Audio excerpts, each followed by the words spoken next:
一开，张万德要记者先戴上头罩保护，他自己则在密密麻麻的黑点中一脸自在。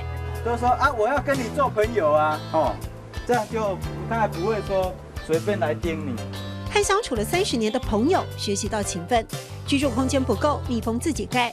张万德称之为有效的违建。它是新的巢片嘛，对不对？新的蜂巢，那我们变成说把它拿来做那个蜂蜡护唇膏。把蜜蜂的附加价值提高是现代蜂农的挑战。首先要扭转民众判断真假蜜的误解。那这个纯蜂蜜之所以有颗粒的原因是什么？因为就是它天然的葡萄糖比较多，一冷它就会结晶这样。但蜂蜜结晶的确影响了卖相。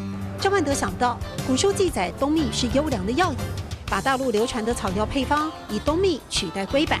这个全台湾只有我们做的素的龟苓膏，吃播商品。终于试了才知道，对不对？那时候就放手去做了。塑胶袋一掀，满是浓郁的果香。纯蜂蜜和梅子发酵成酵素，在它之前从未有人成功。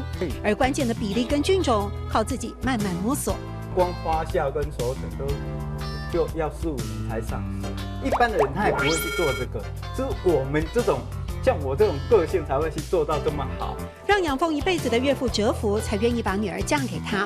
花了近百万成本，特别定制的白铁桶，用来储存蜂蜜，也看出他的坚持。放在这里面，它的品质都不会变，味道也不会变。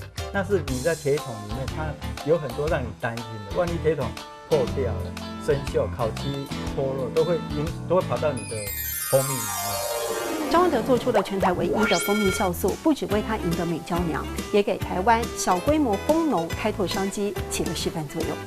吃够张迪，周一周；吃够张迪，周一周。